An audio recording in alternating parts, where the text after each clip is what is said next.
नमस्कार, मैं हूं डॉक्टर प्रसून कुमार मिश्र। हमारे विशेष कार्यक्रम कल्प वृक्ष में आपका स्वागत है। कल्प वृक्ष कार्यक्रम अध्यात्म से जुड़े पहलुओं से आपका परिचय कराता है। भारत में अध्यात्म नितांत व्यक्तिगत नहीं है, क्योंकि जीवन कभी भी एकांगी नहीं होता। इसलिए समाज और अध्यात्म सांगोपांग होता है। यही कारण है कि भगवान कृष्ण अध्यात्म से पहले पर्यावरण संरक्षण की बात करते हैं। तो आज हम बात कर रहे हैं श्री कृष्ण के पर्यावरण संरक्षण संदेश के अंतर्गत पहाड़ों के संरक्षण की।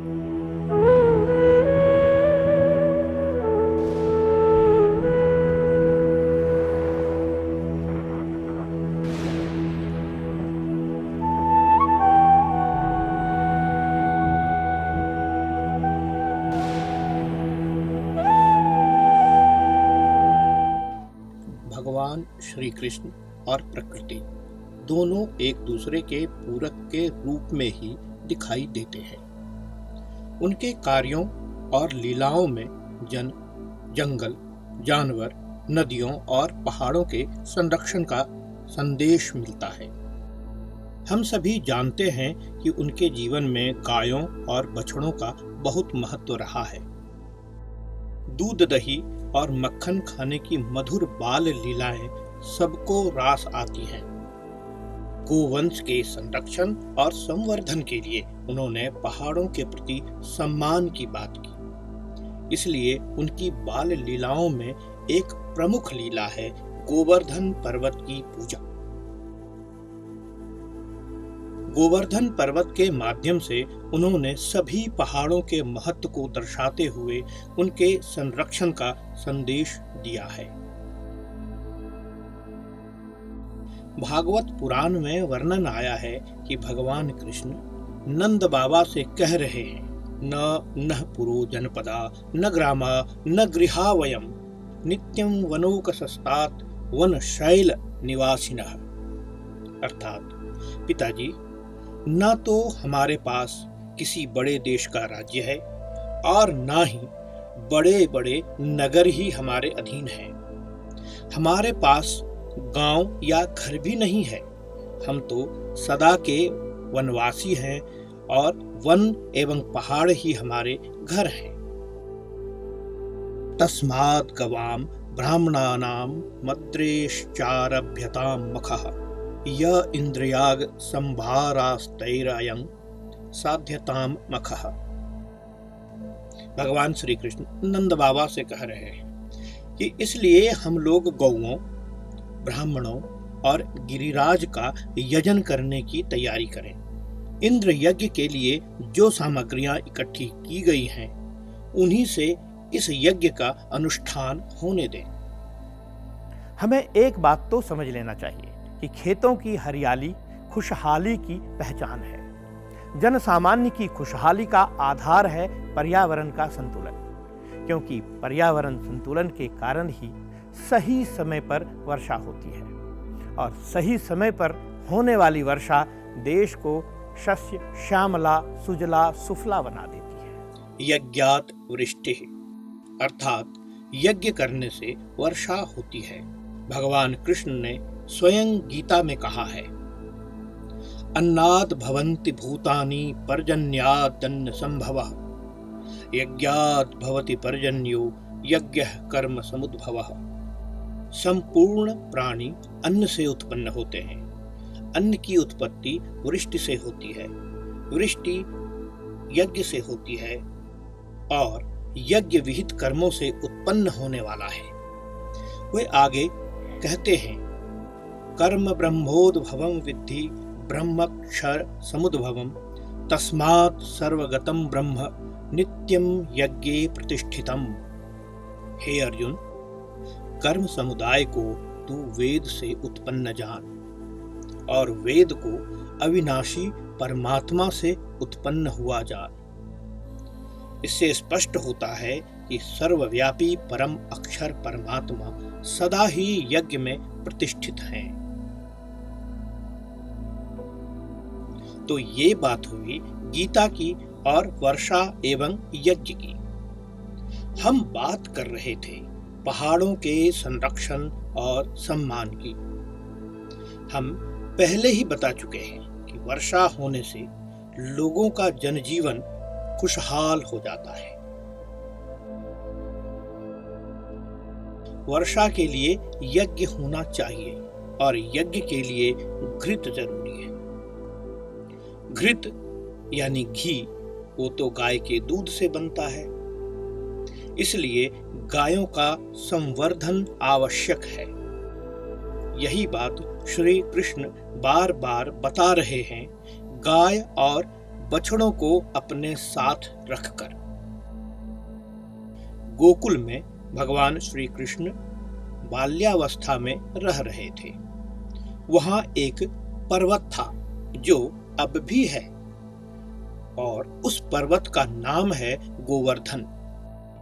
जैसे गोवर्धन व्रजवासियों के लिए, वैसे ही अन्य पहाड़ अन्य लोगों के लिए। पहाड़ों का हमारे जीवन में क्या महत्व है, इस बात को हम सभी जानते हैं। पहाड़ों पर होने वाले जंगल की लकड़ियां, फल, औषधि हम सब के लिए उपयोगी हैं, तो पहाड़ों के अंदर की खदानें भी उतनी ही उपयोगी हैं।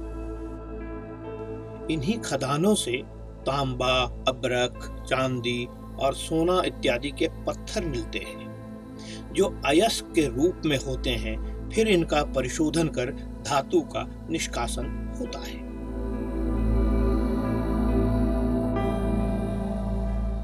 ये पर्वत ही जल के स्रोत होते हैं। इन्हीं पर्वतों से नदियां निकलती हैं और जिनके किनारे सभ्यताएं फलती फूलती और विकसित होती हैं।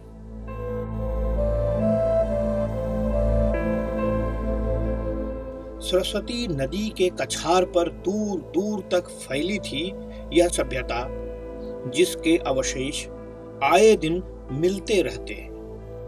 नदियों के किनारे सभ्यता विकसित होती है, तो नदियों का उद्गम पर्वतों में होता है।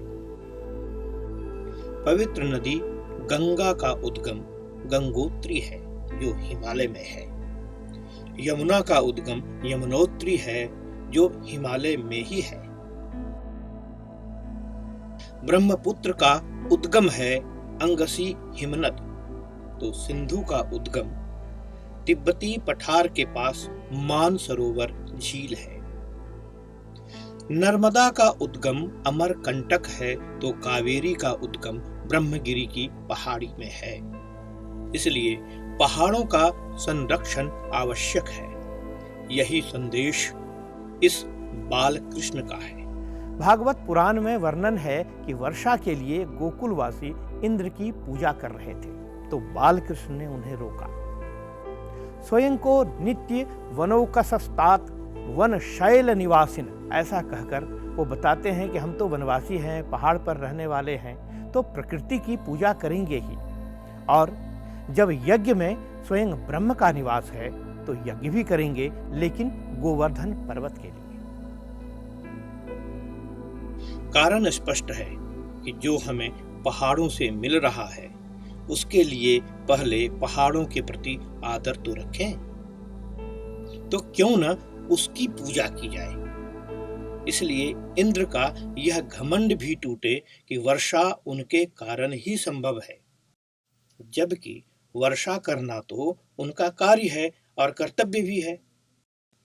अब गोवर्धन पर्वत की पूजा की बात सुनकर इंद्र को गुस्सा आ गया। भागवत पुराण में सुखदेव मुनि और राजा परीक्षित के बीच में चर्चा हो रही है। सुखदेव मुनि कहते हैं, इत्थम मघवता अज्ञप्ता मेघा निर्मुक्त बंधना नंद गोकुल मासारैः पीडया मा सुरोजसा। इंद्र ने इस प्रकार प्रलय के मेघों को आज्ञा दी और उनके सभी बंधन खोल दिए। अब वे बड़े वेग से नंद बाबा के व्रज पर चढ़ आए और मूसलधार पानी बरसाकर सारे व्रज को पीड़ित करने लगे। कहा जाता है कि इंद्र के अधीन ही मेघ होता है, वे ही वर्षा के स्वामी हैं। अर्थात उनकी इच्छा से वर्षा होती है। ऐसे में इंद्र ने अपनी शक्ति का दुरुपयोग करते हुए व्रज के निवासियों को परेशान करना शुरू कर दिया। विद्योतमाना विद्युद्भिः स्तनन्त स्तनयुग्निभिः तीव्रैर्मरुतगणैर्नुन्ना विवृशुर्जलशर्कराः। अर्थात चारों ओर बिजलियां चमकने लगी, बादलों के आपस में टकराकर कड़कने लगी और प्रचंड आंधी की प्रेरणा से बड़े बड़े ओले बरसने लगे। यहाँ एक बात समझने की है कि बादलों के टकराने से आवाज होती है और बादलों के टकराने से ही आकाशीय बिजलियां उत्पन्न होती हैं। यहाँ एक तथ्य स्पष्ट करना भी आवश्यक है। भारत से अलग कई देशों में जो लोग बहुत सभ्य होने का दावा करते रहे हैं, वे सभी 200-300 वर्ष पहले तक आकाश में चमकने वाली बिजली को किसी देवता का गुस्सा और दैव प्रकोप या शैतान की करतूत से ज्यादा कुछ नहीं समझ पाते थे। 1752 में संयुक्त राज्य अमेरिका के वैज्ञानिक एवं दार्शनिक बेंजामिन फ्रैंकलिन ने इसके संबंध में तथ्यों को संसार के सामने रखा था, जबकि भारतीय मनीषियों ने प्राचीन काल से ही मेघों के आपस में टकराने के सिद्धांत के माध्यम से स्पष्ट कर दिया था। इधर ब्रजवासियों को परेशान करने में इंद्र ने अपनी पूरी शक्ति लगा दी थी। श्री कृष्ण ने ही उन्हें इंद्र को छोड़ गिरिराज गोवर्धन के पूजन की प्रेरणा दी थी। इतना ही नहीं, ब्रजवासियों ने देखा था कि बालक श्री कृष्ण ने ही पूतना का वध कर दिया था। साथ ही कंस के द्वारा भेजे गए कई राक्षसों से भी ब्रजवासियों की रक्षा की थी। इसलिए इंद्र द्वारा उत्पन्न किए गए संकट से बचने के लिए सभी लोगों के मुख पर पहले श्री कृष्ण का ही नाम आया। कृष्ण कृष्ण महाभाग तवन्नाथ गोकुलम प्रभो त्रातुम मर्हषि देवान कुपी ताद भक्त वत्सला। अर्थात हे प्यारे कृष्ण, तुम बड़े भाग्यवान हो। अब तो हे कृष्ण, केवल तुम्हारे ही भाग्य से हमारी रक्षा होगी। प्रभो, इस सारे गोकुल के एकमात्र स्वामी, एकमात्र रक्षक तुम ही हो। भक्तवत्सल इंद्र के कोप से अब तुम ही हमारी रक्षा कर सकते हो। जमुना को कलिया नाग के प्रदूषण से मुक्त करने के बाद यह पहला अवसर था जब बालक श्री कृष्ण को सबके सामने आना था। जमुना में कूदने के बाद वे जल में थे, इसलिए लोगों ने उनकी उस लीला को तो साफ साफ नहीं देखा था, केवल अनुमान लगाया था। श्री सुखदेव मुनि बता रहे हैं राजा परीक्षित को कि व्रजवासियों पर आए संकट पर भगवान श्री कृष्ण ने योग का सहारा लिया। तस्मात् शरणं गोष्ठं मन्नाथं मत परिग्रहं गोपाय स्वात्म योगेन सोयं में व्रत आहितः। अर्थात यह सारा व्रज मेरे आश्रित है, मेरे द्वारा स्वीकृत है और एकमात्र मैं ही इसका रक्षक हूं। अतः मैं अपनी योग माया से इसकी रक्षा करूंगा। संतों की रक्षा करना तो मेरा व्रत ही है, उसके पालन का अवसर आ पहुंचा है। इत्युक्त्वैकेन हस्तेन कृत्वा गोवर्धनमाचलं दधार लीलया कृष्णश्छत्राकमिव बालकः। अर्थात इस प्रकार कहकर भगवान श्री कृष्ण ने खेल खेल में एक ही हाथ से गिरिराज गोवर्धन को उखाड़ लिया और जैसे छोटे छोटे बालक बरसाती छत्ते के पुष्प को उखाड़कर अपने हाथ में रख लेते हैं, वैसे ही उन्होंने उस पर्वत को धारण कर लिया। यह पहला अवसर था जब बालक के रूप में स्थित भगवान कृष्ण की शक्ति को लोगों ने सामने से देखा, अर्थात बहुत ही समीप से अपनी आंखों से देखा। इससे पहले वे अपनी शक्तियों के साथ सामने नहीं आए। लोग उनके कार्यों को चमत्कार मान रहे थे, लेकिन योगेश्वर ने योग का रूप दिखा दिया और 7 दिनों तक उस पर्वत को लेकर खड़े रहे। क्षुत्रिड व्यथाम सुखापेक्षाम हित्वा तैर्व्रज वासिभिः वीक्षमाणो दधावद्रिम सप्ताहम नाचलत पदात्। अर्थात भगवान श्री कृष्ण ने सब व्रजवासियों के देखते देखते भूख प्यास की पीड़ा, आराम विश्राम की आवश्यकता आदि सब कुछ भुलाकर 7 दिनों तक लगातार उस पर्वत को उठाए रखा। यहाँ एक बात देखने वाली है कि क्षुधा अर्थात भूख और दूसरा शब्द है त्रिड, जिससे तृष्णा बना है, जिसका अर्थ है प्यास। अब त्रिड और थ्रस्ट, अंग्रेजी में इसे थ्रस्ट कहते हैं। त्रिड से थ्रस्ट कितना दूर है या कितना नजदीक, ये बात हम आप पर छोड़ते हैं। श्री कृष्ण की योग माया का यह प्रभाव देखकर इंद्र के आश्चर्य का ठिकाना न रहा। अपना संकल्प पूरा न होने के कारण उनकी सारी हैकड़ी बंद हो गई, वे भौचक्के से रह गए। इसके बाद उन्होंने मेघों को अपने आप वर्षा करने से रोक दिया। इस प्रकार वर्षा बंद हो गई और सभी अपने अपने घर सकुशल लौट गए। यहाँ भगवान श्री कृष्ण ने स्पष्ट कर दिया है कि पर्वत केवल संसाधन नहीं देते, बल्कि आवश्यकता पड़ने पर मनुष्य को हर प्रकार से संरक्षण भी देते हैं। उदाहरण के लिए महाराणा प्रताप ने अरावली की पहाड़ियों में ही रहकर अकबर से युद्ध जारी रखा था और शरीर को पुष्ट करने वाली घासों की रोटियां खाई थी, लेकिन पराजित नहीं हुए थे।